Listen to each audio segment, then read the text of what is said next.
ओ अमृत ध्यान साधना प्रभात सत्संग में आप सभी साधक साधिकाओं का हार्दिक स्वागत है। आइए थोड़ी देर प्रायोगिक साधना से पूर्व, योगाभ्यास से पूर्व भगवान के उपकारों का स्मरण करें।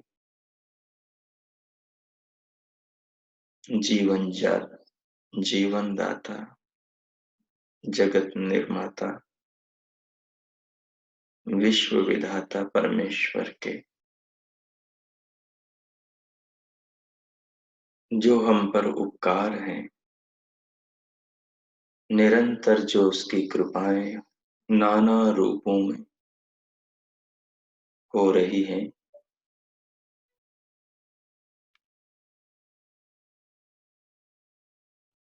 जिसका स्नेह हमारे सारे जीवन में निरंतर बरस रहा है।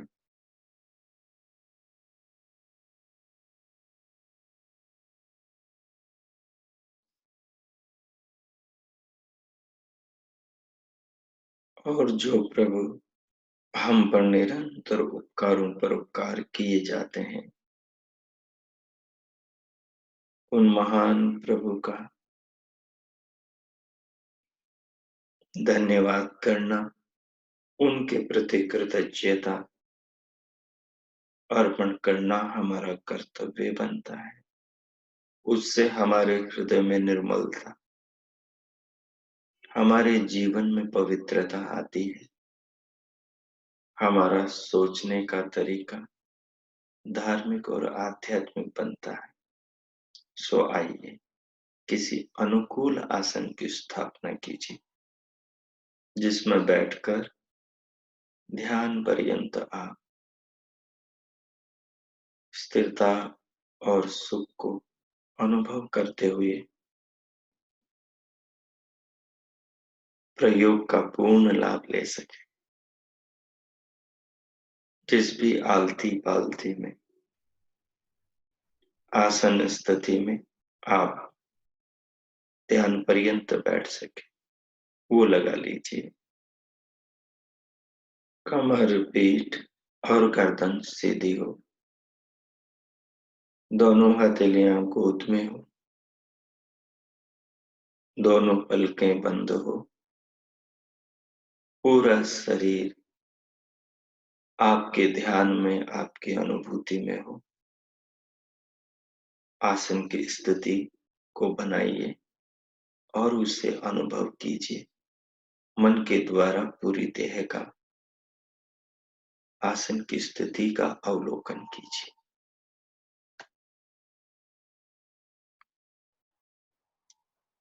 आसन की स्थिति को अनुभव करते हुए सिर से पांव तक सारे शरीर को महसूस करते हुए चर्म से अस्थि तक पूरी काया नगरी को अनुभव करते हुए अब अपने ध्यान को अपने हृदय में ले आए और नाभि से मानसिक परमात्मा के नाम का उच्चारण करते हुए उच्चारण को, उसकी भाव तरंगों को मस्तिष्क तक अनुभव करें। ओमकार का उच्चारण करते हुए ओमकार का जो अर्थ ईश्वर है, वो ईश्वर सर्वरक्षक है। और ये जाप करते हुए आपको अनुभव हो कि प्रभु मेरी रक्षा कर रहे हैं। 5 मिनट भगवान का ध्यान करें।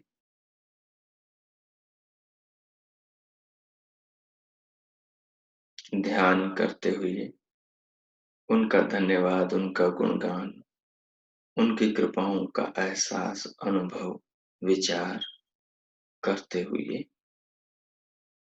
दोनों कानों के भीतर और संपूर्ण शरीर में विद्यमान दिव्य नाद का भी अनुभव करें। दृष्टि पटल के पीछे दिव्य ज्योति को भी देखें और सिर से पांव तक पूरे शरीर को बाहर से भीतर तक अनुभव भी करें। इस प्रकार भगवान का धन्यवाद करें। अब मैं थोड़ी देर मौन हो जाता हूँ, आप कीजिए।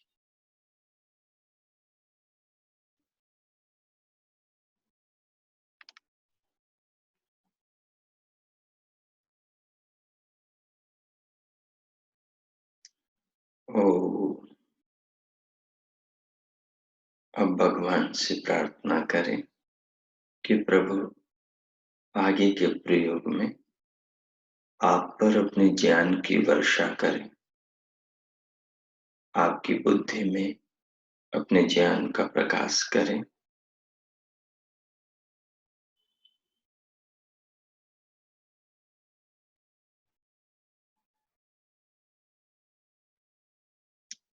जिससे जो अन्नमय कोश है उसका विज्ञान आपकी समझ में आए, ऐसी भगवान से आप प्रार्थना करें।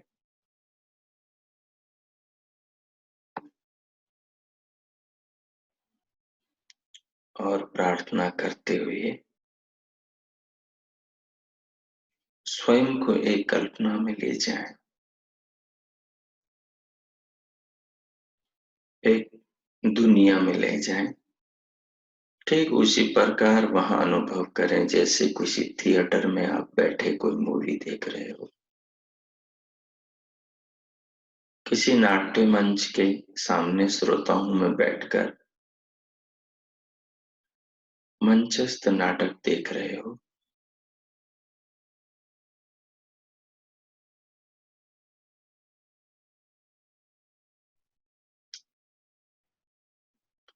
अपने चित्त में नृत्य करते विचारों को एक चित्रावली, एक पिक्चर,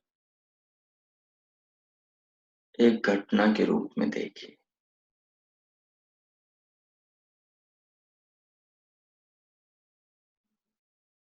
पंचभूत कहाँ-कहाँ संसार में फैले हैं। इस सारी सृष्टि को पांच भौतिक सृष्टि कहा जाता है, मतलब पंचभूतों से बनी हुई। इसमें जो भी कुछ है संसार में सब पंचभूतों से बना है। इन पंचभूतों के पीछे सूक्ष्म भूत है, पर हमारा विषय अन्नमय कोश जो कि पंचभूतों से निर्मित है।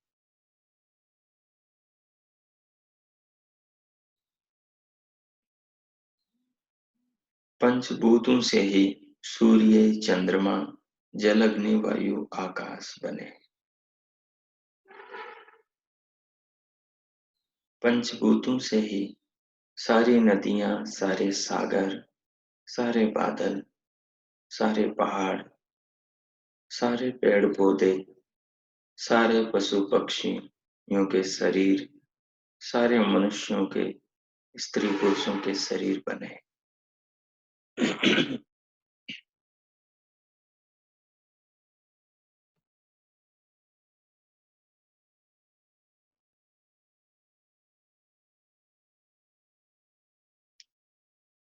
ये सारे शरीर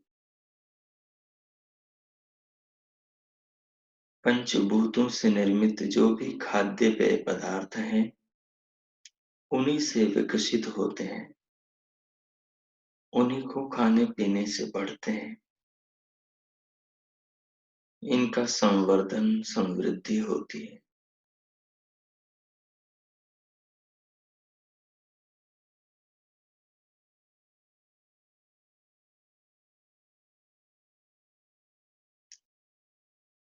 इन्हीं को ही जब मनुष्य ज्यों-ज्यों सेवन करता जाता है, त्यों-त्यों यही उसके शरीर में रस, रक्त, मांस, मज्जा, अस्थि, मेद करके पूरे शरीर में समाते जाते हैं। और जो शरीर के अंदर पंचभूतों का जो भी पूर्व से गया हुआ भाग है, वो भी धीरे-धीरे बदलता रहता है। धीरे-धीरे वो भी शरीर से जुड़ता रहता है। वो भी हवा में हवा, मिट्टी में मिट्टी, अग्नि में मिलकर अग्नि और वायु में वायु प्रवेश करती रहती। हमारे शरीर की रोज कोशिकाएं गिरती, शरीर से रोज मलमूत्र बाहर निकलता है, शरीर से पसीना निकलता है, दुर्गंध निकलती है। इनमें भी सूक्ष्म पांचभौतिक ही अंश होते हैं, कुछ में स्थूल, कुछ में सूक्ष्म रूप। वो निकलते रहते हैं और नए भोजन से भीतर जाते रहते हैं। जो सारे शरीर का निर्माण इन पंचभूतों की मिट्टी से होता है,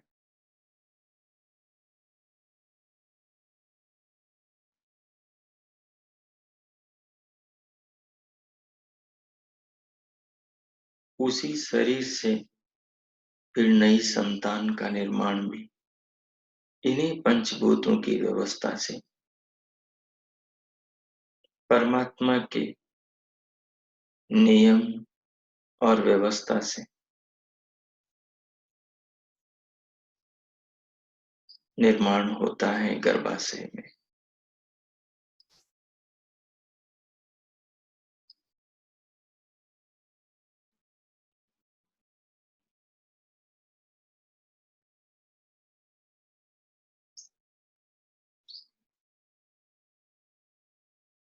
शुक्र और शोणित जो मूल रूप में पांचभौतिक द्रव है,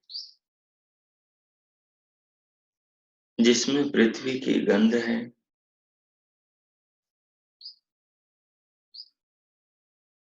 जिसके अंदर जल की शीतलता, स्निग्धता और चिकनापन है, स्वाद है, रस है, और जिसमें अग्नि का रूप है, उष्णता, हीट है,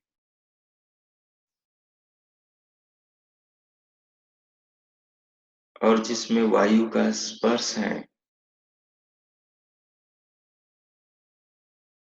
और जिसमें आकाश का अवकाश है। जो धातु हैं, शुक्र शोणित हैं, दोनों के धातुओं में पांचों भूत सूक्ष्म रूप में अपने गुणों के साथ में विराजमान है। तो हम सबकी जो काया, हम सबका जो शरीर बना है, वो पंचभूतों से ही बना है। जो शरीर अन्नमय कोश है, जो शरीर पांच भौतिक है, और जो हमारा वो शरीर जिसका पहला दिन है, जो पंचभूतों के आपसी सहयोग से निर्मित परमात्मा की व्यवस्था से और जीवात्मा की चेतना से होता है, वो निरंतर बढ़ता जाता है पंचभूतों के प्रवेश से।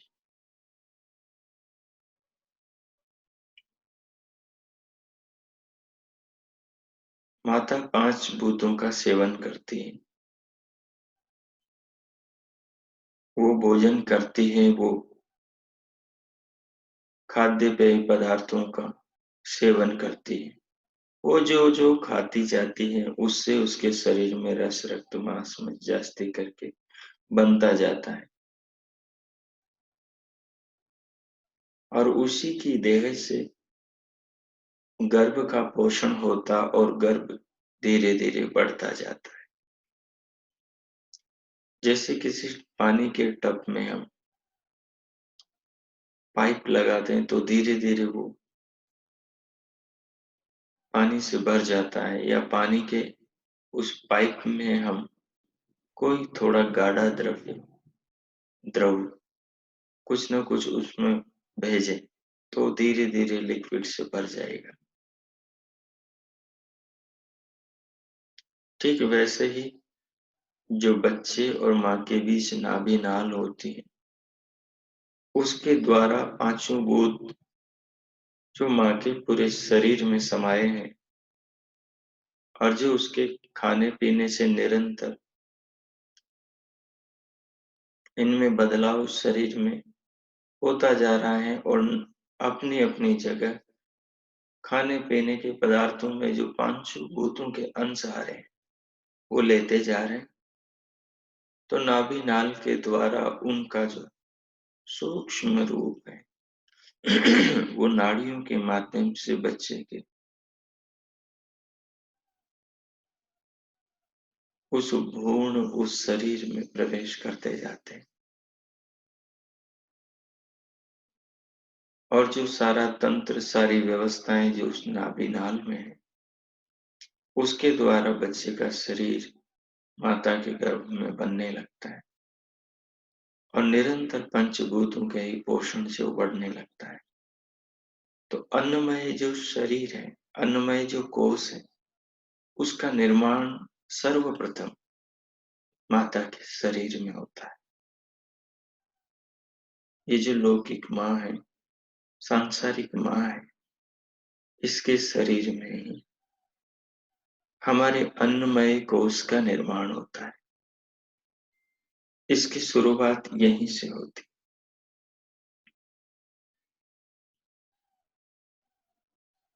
माता और पिता के शरीर से। प्रथम पिता, सेकंड माँ।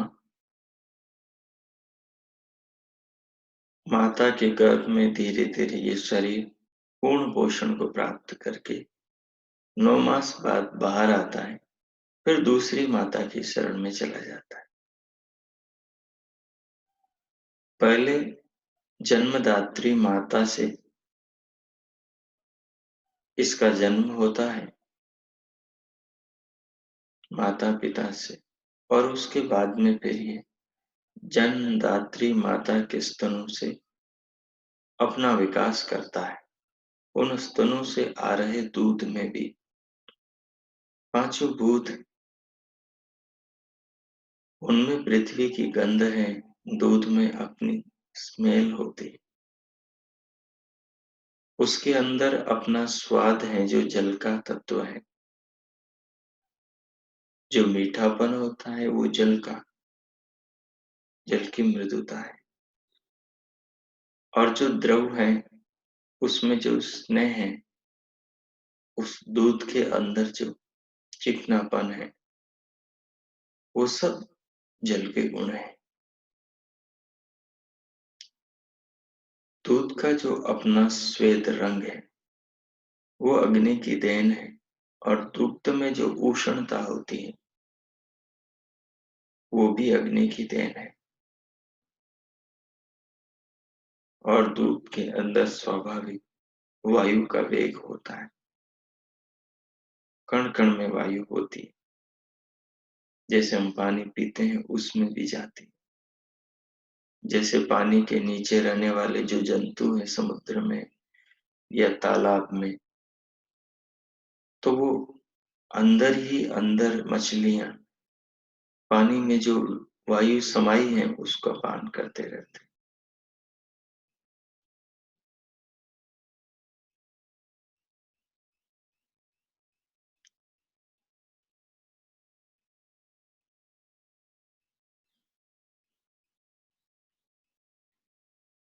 तो इस प्रकार से दूध के अंदर अवकाश आकाश पांचों भूत विराजमान है, और वो पांचों भूतों से दूध माँ के शरीर में जो दूध बनाने की फैक्ट्री परमात्मा ने लगाई है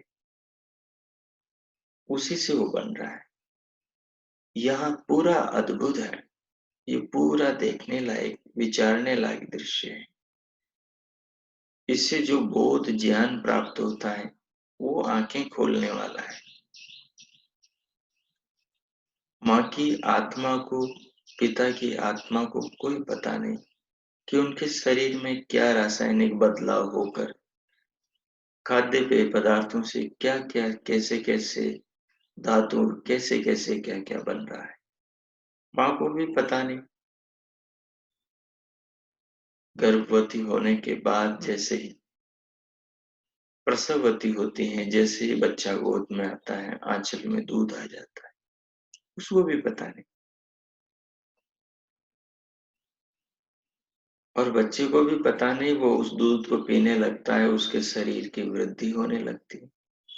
ये सारी व्यवस्था तो विधाता की सबके शरीरों में चल रही है। और आत्मा की चेतना से सारे काम हो रहे हैं, परमात्मा की व्यवस्था से। लेकिन आत्मा कुछ कर नहीं रहा, उसके होने से हो रहा है, ये विधाता ईश्वर की व्यवस्था से, आत्मा की व्यवस्था से नहीं। आत्मा की इच्छा से, माता की इच्छा से उसके आंचल में दूध नहीं बन रहा। माता की इच्छा से गर्भ में बच्चा विकसित नहीं होता। पिता की इच्छा से, माता की इच्छा से उनके शरीर में धातुओं का निर्माण नहीं होता। विधाता की व्यवस्था से होता है, ईश्वर की व्यवस्था से होता है। हमारी इच्छा, हमारी व्यवस्था से फल सब्जियां नहीं बनती। ईश्वर के नियमों, ईश्वर की व्यवस्थाओं से बनती।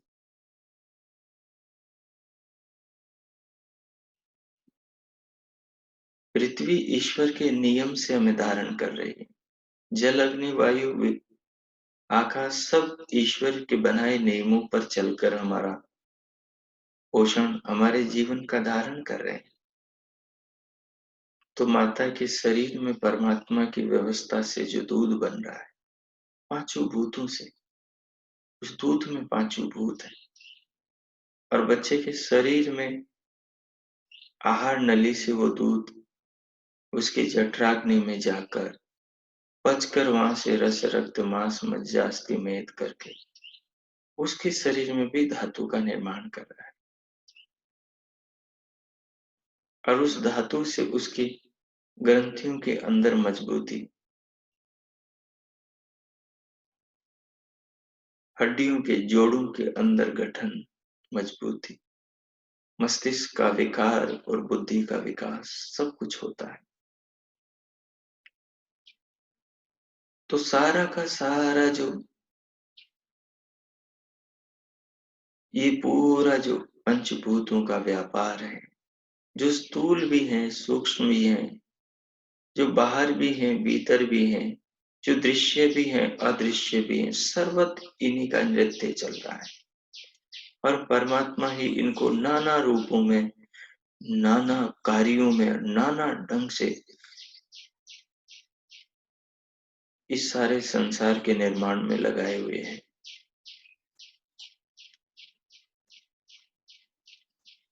आपको आश्चर्य होना चाहिए, पशु पक्षियों के शरीर में अलग बच्चे बनते हैं, वृक्षों के जो बीज होते हैं उनमें अलग पौधे बनते हैं, अलग अलग बीजों से अलग अलग पौधे, अलग अलग स्वाद वाले, फलों को देने वाले, अलग अलग आकृति, अलग अलग गुणों वाले बीजों से अंकुरित पौधे होते हैं और फलों को देते हैं। सब कितना अद्भुत है। ये सब पांच भौतिक अन्नमय कोश का विकास है, जो स्थूल रूप में हमें सबके शरीरों में देखने को मिल रहा है।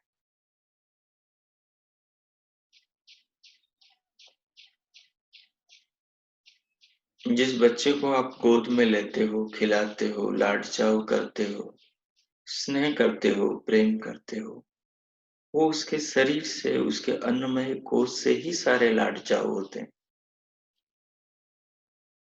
वो माँ-बाप जिनको हम रोज देखते हैं, उनके अन्नमय कोश को ही हम देखते हैं।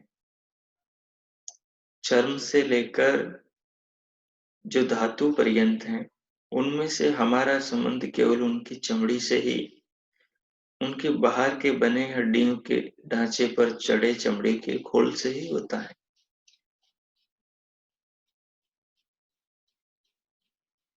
हम अन्नमय कोश को, पांचभौतिक देह को ही चलता फिरता, उठते बैठते, बोलते चलते, खाते पीते, जागते सोते, नहाते धोते, प्यार करते, क्रोध में आते, अच्छे और बुरे कर्म करते,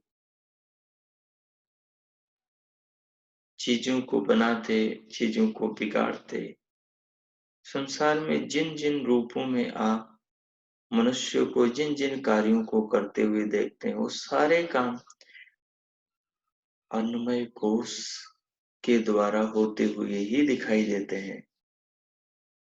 पीछे सारे कोश हैं, चारों कोश हैं, लेकिन वो अदृश्य हैं। पहला जो मोटा सीधा जो संबंध हमारा है, वो अन्नमय कोश से है।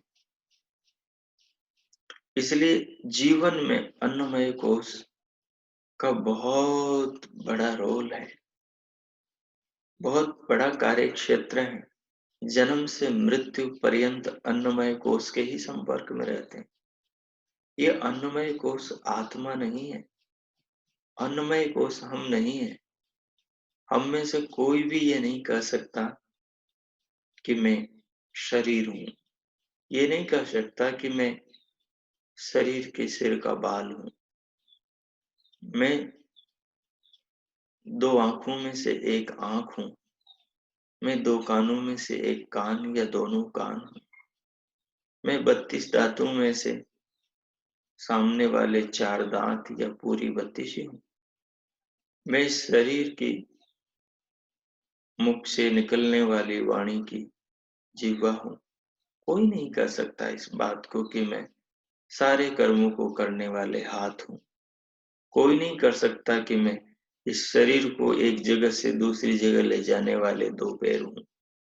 कोई नहीं कह सकता कि शरीर का सारा पोषण करने वाला नाभि मंडल और मैं प्राण हूं।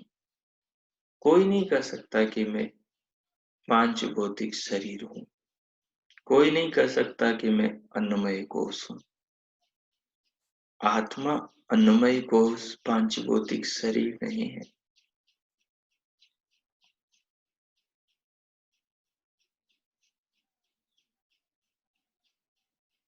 तो जो माँ पिता है, जो पति पत्नी है, जो पुत्री पुत्र हैं, जो सारे स्नेह रिश्ते नाते संबंध जितने भी मनुष्य जाति में हमारे हैं, वो सारे के सारे पांच भौतिक शरीरों और पांच भौतिक अन्नमय कोश के हैं।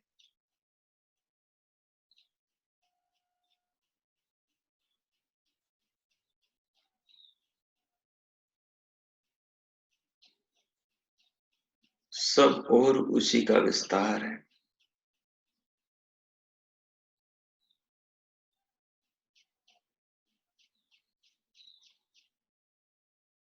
क्रमशः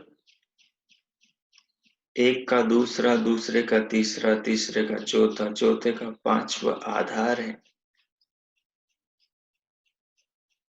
अन्नमय का प्राणमय, प्राणमय का मनोमय, मनोमय का विज्ञानमय, विज्ञानमय का आनंदमय कोश, सब एक दूसरे के भीतर प्रवेश करके सारे मिलकर एक व्यक्ति के सारे जीवन का संचालन कर रहे हैं। पर आत्मा इन सारे प्रकृति के पांचों विकारों से भिन्न अलग है। वो कभी नहीं कहता कि मन में हूं, कभी नहीं कहता कि शरीर में विचरण करने वाले पांचों प्राण, प्राणमय कोश, उप्राण, पांचों उप्राण में हूं। कभी नहीं कहता मैं प्राण अपान व्यान समान उदान हूं। कभी नहीं कहते हम कि मैं नाकूर्म कृकल देवता धनंजय हूं। कभी नहीं कहते हम मन है, ज्ञानेन्द्रियां, कर्म इंद्रियां, बुद्धि है, अहंकार है, चित्त है, विचार है, वृत्तियां हैं।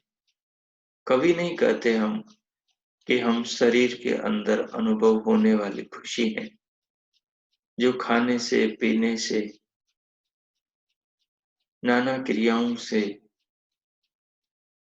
हमारे भीतर पैदा होती है। अच्छी चीजों को देखने से, अच्छे कपड़े पहनने से, अच्छे लोगों से मिलने से, अच्छी चीजें खान पान में सेवन करने से, संबंधों से जो भी सुख मिलते हैं, वो सुख हम हैं, ये हम कभी नहीं कहते। हम ये कभी नहीं कहते, इसका मतलब हम वो नहीं है।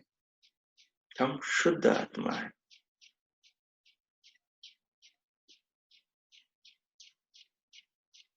इन्हीं में सारा डाटा, सारे संस्कार, सारी स्मृतियां, सब कुछ रहता है, जिसके कारण कोई हमारे माता पिता, भाई बहन, रिश्ते नाते, संबंध, मित्र, इष्ट, जानकारियों में जो अच्छे बुरे उत्तम कनिष्ठ रहते हैं, वो सब का सब जानकारियों में, उन जानकारियों के आधार पर ही आत्मा शरीर से सारे काम करता है। तो आत्मा देह से भिन्न है। पांच भौतिक शरीर, अन्नमय कोश सदैव बदलता रहता है, हर जन्म में बदलता है।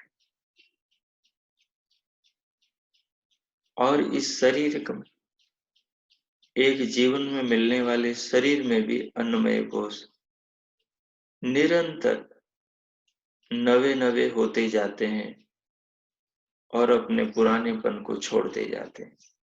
जैसे सर्प केचुली छोड़ देता है, वैसे धीरे धीरे शरीर भी कोशिकाओं के द्वारा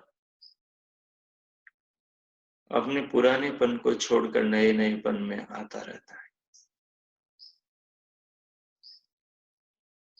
जैसे बचपन से जवानी नवीनता है, वैसे ही जवानी से बुढ़ापा भी नवीनता है। और बुढ़ापे से जैसे मृत्यु शरीर में एक नया परिणाम है, परिवर्तन है। और मृत्यु के बाद में अपने कारण में विलीन हो जाना, ये सब इनकी प्रक्रियाओं के अंदर चलता रहता है।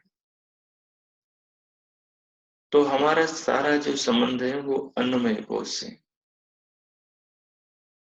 हम किसी भी व्यक्ति के आत्मा को नहीं जानते, केवल अन्नमय कोश को जानते, केवल शरीर को जानते, जिसको रोज देखते हैं हम शीशे में नहाते धोते समय, वो सारा का सारा अन्नमय कोश है। तो इस रूप में अपनी धारणा को पक्का करें कि ये जो शरीर है, जिसके तल पर सारे सुख हम भोगते हैं, वो अन्नमय कोश है, आत्मा नहीं। आत्मा कोश नहीं, आत्मा प्रकृति की उत्पन्न वस्तु नहीं। आत्मा निर्विकार, निराकार, अजन्मा, अनादि, अनुपम। आत्मा शाश्वत है, सनातन है। आत्मा अपरिणामी है, निरअवयवी है, अभौतिक है। आत्मा निरअवयवी है, वो पार्टिकल से बना हुआ भाग विभाग नहीं है। आत्मा स्वतंत्र एक वस्तु है, चेतन एक द्रव्य है। तो आत्मा हमारी देह से, अन्नमय कोश से पूर्ण पृथक है, और अन्नमय कोश हमारी आत्मा से अलग है।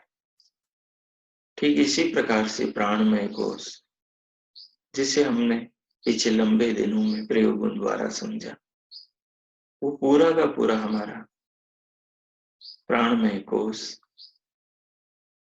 भी हमारी आत्मा से अलग है।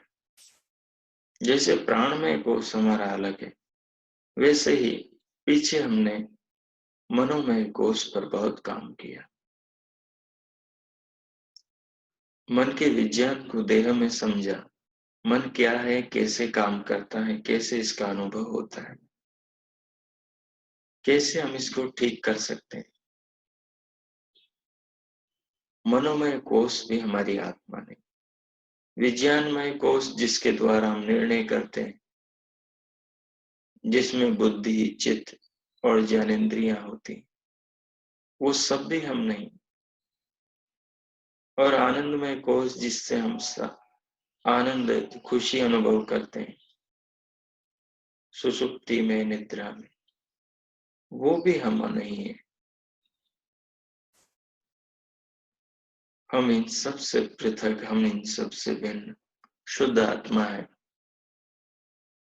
इसलिए हमारा नाता, रिश्ता, संबंध सब हमारे शरीरों से, स्थूल देहों से होता है, क्योंकि हम ये सारे कार्य स्थूल देह से करते हैं। और जन्म भी हमारा, संसार में आगमन भी पंच कोशों से बने इस स्थूल शरीर, जिसमें सारा का सारा जीवन निरंतर नर्तन कर रहा है, इसी के साथ होता है। और सारा जीवन हम अन्नमय कोश पंच भौतिक देह के साथ में ही जीते हैं। इसी से ही हमारी पहचान, इसी से ही हमें लोग जानते हैं, इसी से ही पहचानते, इसी के आधार पर ही सारे संबंधों के भवन खड़े हैं। इसलिए जीवन में अन्नमय कोश का बहुत बड़ा रोल है। लेकिन अन्नमय कोश हम न होने के कारण से ये हमें अपने बंधन से मुक्ति दिलाने के लिए मिला है। बंधन अज्ञान का है कि अब तक अज्ञान के वशीभूत हम इसे स्वयं मानते चले आ रहे थे। वास्तव में ये हम नहीं है। माता पिता का शरीर भी हम नहीं, माता पिता की आत्मा नहीं। और माता पिता से हमारा शरीर बना, लेकिन इसमें हमारे शरीर में माता पिता की आत्मा नहीं है, या उनकी आत्मा का अंश भी नहीं है, या उनकी आत्मा ने हमारे शरीर को बनाया हो, ऐसा भी नहीं है। यह माता पिता ने अपने शरीर से हमारे शरीर को गढ़ा हो कुमार की तरह, ऐसा भी नहीं है। माता पिता ने हमारे शरीर को बनाने में ऐसा कुछ नहीं किया। ये सब विधाता की व्यवस्था और शरीरों के मेलजोल से होने वाली एक प्रक्रिया है, जिसके तहत शरीरों से शरीर बनते हैं। इसमें माता पिता की भूमिका है, लेकिन निर्माण में माता पिता का आत्मिक कोई योगदान नहीं है। ये उनके कर्मों का फल है कि वो इस शरीर में है, और ये हमारा कर्मों का फल है कि हम इस शरीर में हैं। और कर्मों के फलस्वरूप मिले इस शरीर का उद्देश्य है कि हम अपने आप को, अपनी आत्मा को, अपने इस शरीर से अलग जो वो वास्तविक रूप में है, उस रूप में जाने, उसको समझे, अनुभव करें। और पांचभौतिक जो जाल में वो आत्मा उलझा है, ममत्व के बंधनों में, स्नेह के बंधनों में, दुरित, दुर्गुण, राग, द्वेष, काम, क्रोध, मद, लोभ, तमाम प्रकार के दोषों में लिप्त हैं, उससे हम अपने आप को बाहर निकालें। भोग से ही वास्तविक योग होता है। जब भोग में विवेक होता है, विवेकहीन भोग से बंधन और मजबूत होते हैं, और व्यक्ति ज्यादा से ज्यादा बनता चला जाता है। भोग कोई भी हो, वो सदैव एक जैसे सुख को देने वाला नहीं होता है। उसका सुख परिणामी परिवर्तनशील होता है। इसलिए आत्मा का जो सुख है वो हमारे पांच भौतिक देह जनित सुखों से पूरी तरह अलग है। आत्मा का जो स्वयं के स्वरूप का चेतनात्मक जो अनुभव है वो अनुभव अद्भुत है, अनूठा है। उसे अनुभव करके, उसे अनुभव करने पर ही हमें इस तत्व का बोध होता है या ये तत्व ज्ञान होता है कि हम आत्मा से अलग हैं। यानी हमारा शरीर रूप, हम शरीर जो है वो हमारी आत्मा से अलग है।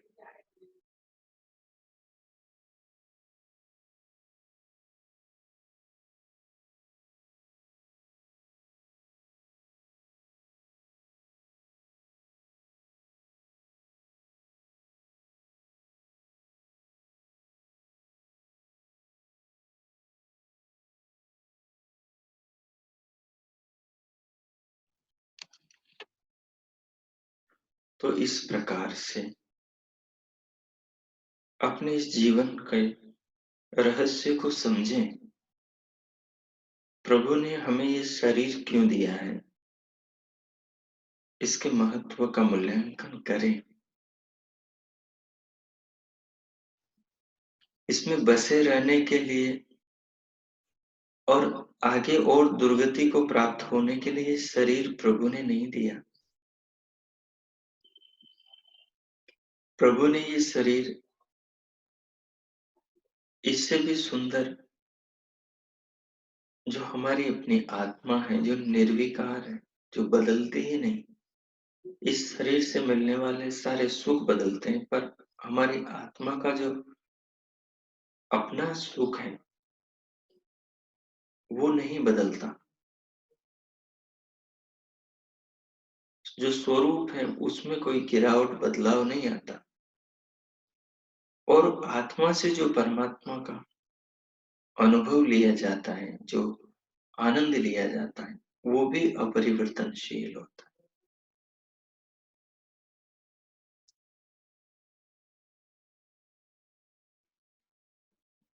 तो इसलिए अन्नमय कोश को अच्छे से गहराई से जाने, समझे, डूबकर इसमें,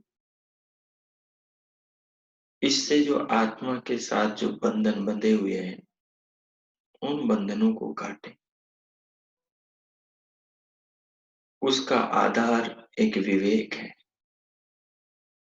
ज्ञान है। ज्ञान ही जीवन को अंधकार से प्रकाश में लाता है। तो ज्ञान का सहारा लेकर, विवेक का सहारा लेकर दैहिक सारे भोगों की विवेचना करे, जीवन का वास्तविक मूल्यांकन करे, जीवन को समझे। कुछ भी खाएं पिए तो उसमें विवेक रखें, क्योंकि विवेक पूर्वक जो भोग है वो मुक्ति का मार्ग प्रशस्त करते हैं। और जो विवेकहीन भोग है वो बारंबार बंधन का कारण बनते हैं और बंधनों में धकेलते चले जाते हैं हमें। जैसे इस चित्र में आपने देखा, एक ही आत्मा नाना शरीरों में भ्रमण करती है, और जब वही आत्मा अपने शुद्ध स्वरूप को जान लेती है तो परब्रह्म परमेश्वर को प्राप्त हो जाती है और अनंत मोक्ष के आनंद को प्राप्त हो जाती है और धन्य हो जाती है। प्रभु का भी उद्देश्य पूरा हो जाता है शरीर रचना का। तो कहीं न अटके, कहीं न उलझे, न शरीरों में उलझे, न संसार में उलझे, न भोग्य पदार्थों में उलझे, नहीं सांसारिक संपदा और संपत्तियों में उलझे। इन सब के पार अपने शुद्ध आत्मा को अपने विचार चिंतन का विषय बनाएं, उसमें डूबे और गहरे उतरते जाएं और उसको जानने का एक ही अवसर, उसी का नाम मनुष्य जीवन है। और ये छूट गया, ये हाथ से चला गया, तो फिर अवसर नहीं मिलेगा स्वयं को जानने, अनुभव करने, समझने का।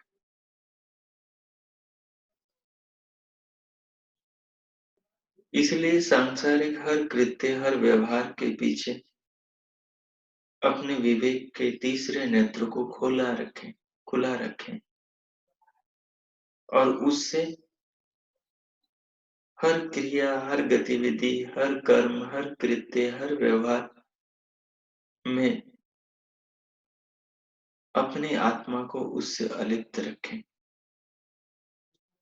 जीवन को सुंदर ढंग से जीना चाहिए, अच्छे ढंग से व्यवहार करने चाहिए। सारे जो सामाजिक नियम वो इस पांचभौतिक शरीर अन्वय कोश से जुड़े हैं, तो उन सारे नियमों का पालन करते हुए भी अपने विवेक की आंख को बंद कभी नहीं करना चाहिए।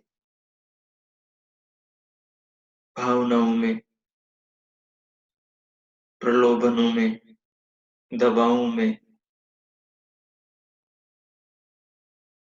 लालच में,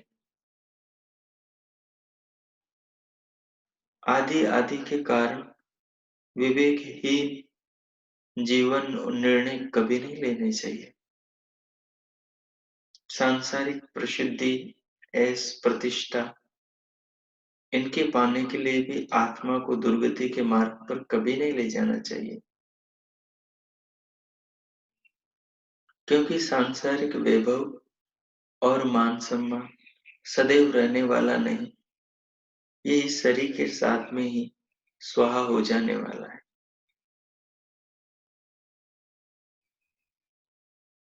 रहते हैं अच्छे कर्मों के प्रभाव, लेकिन वो भी विवेक के मार्ग पर चलने पर ही मिलते हैं। इसलिए विवेक ही वो छन्नी है, वो सूप है जो चेतन और जड़ को अलग अलग करती है। विवेक की वो तराजू है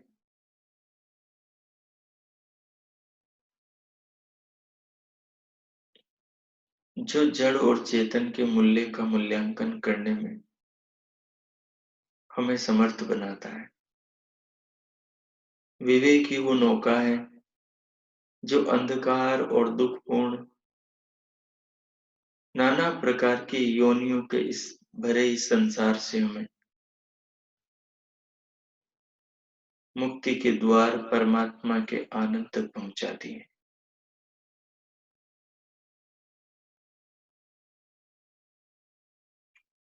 विवेक वो मणि है जो हूबहू हमें अपना स्वरूप दिखाती है, हमारे सारे अंधेरे जीवन में उजाला कर देती है।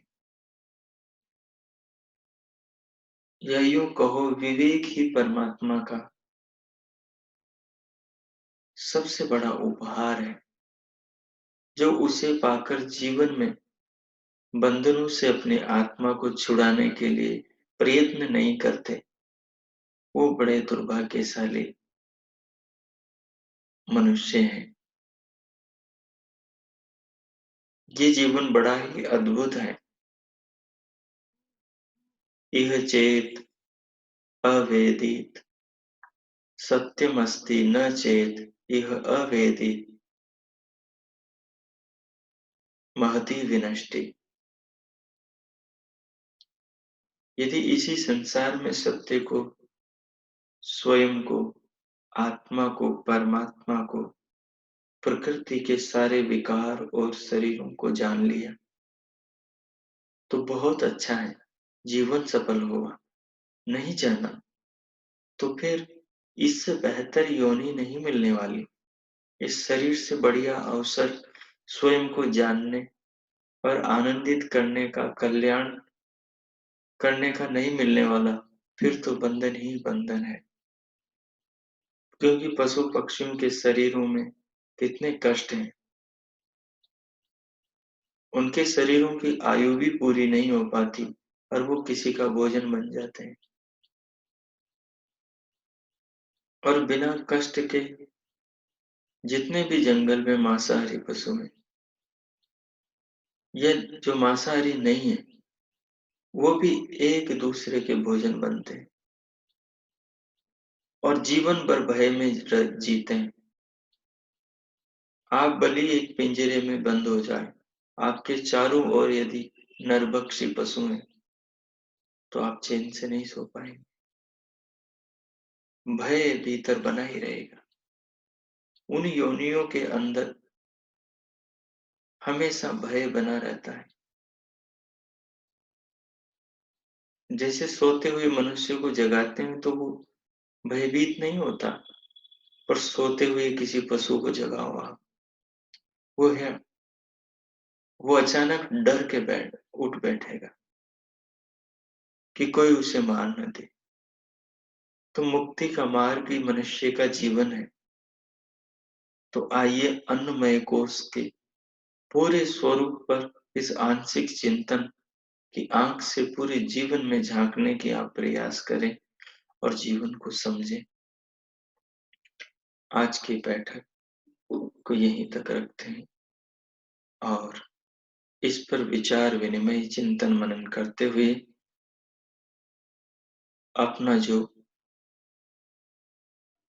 अन्नमय कोश स्थूल शरीर चर्म से लेकर धातुओं पर्यंत है और सिर से पांव तक है, उस सारे शरीर को समझें, उस पर विचार करते रहें और अपने भीतर आत्मा में, अंतःकरण में ये बोध जागृत करें कि ये शरीर, शरीर के सारे रूप और चमड़ी से लेकर शुक्र शोणित तक ये धातु आप नहीं है, आप इन सब से अलग आत्म तत्व है।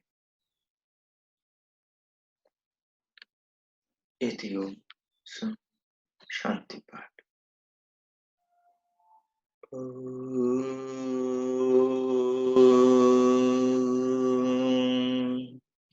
द्यौः शान्तिरन्तरिक्षं शान्तिः पृथिवी शान्तिरापः शान्तिरोषधयः शान्तिः वनस्पतयः शान्तिर्विश्वे देवा शान्तिर्ब्रह्म शान्तिः सर्वं शान्तिः शान्तिरेव शान्तिः सामा शान्तिरेधि।